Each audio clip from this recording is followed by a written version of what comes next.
Hi, my name is Judy Yates Siker. I teach New Testament at Loyola Marymount University in Los Angeles.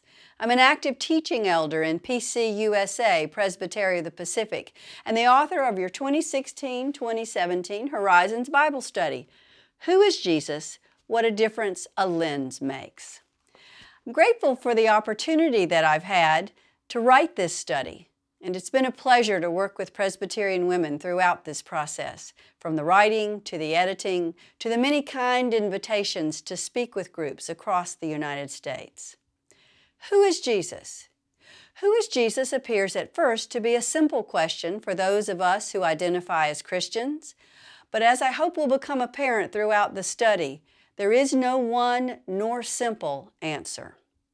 For we each address the question as individuals, as unique sons and daughters of God, and we come with our own stories, our own lenses.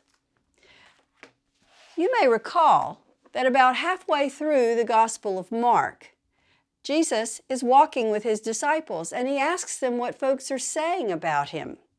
In Mark 8:27, Jesus went on with his disciples to the villages of Caesarea Philippi. And on the way, he asked his disciples, "Who do people say that I am?" They answered variously, "John the Baptist or one of the prophets."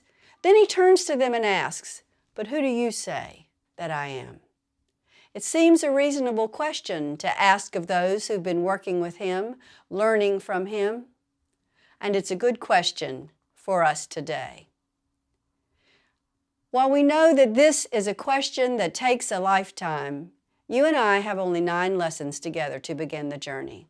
So my first challenge was to determine how to use those 9 opportunities. As you begin the study, you'll see that I've chosen to explore this question from within and without our New Testament.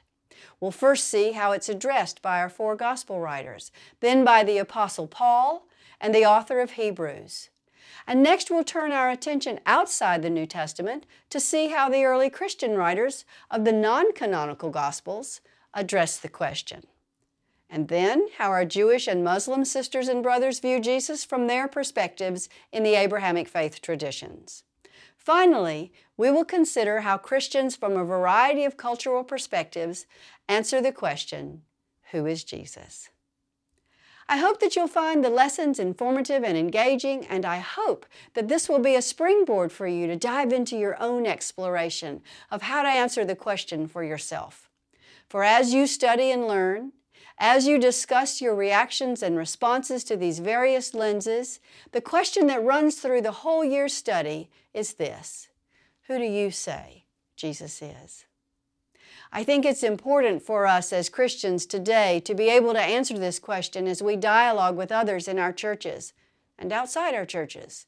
As Christians today, it's important that we're able to answer this question in dialogues with friends and neighbors who agree with us and those who don't, with those whose faith traditions are not our faith tradition. I invite you now to join me in this study to try on a variety of lenses.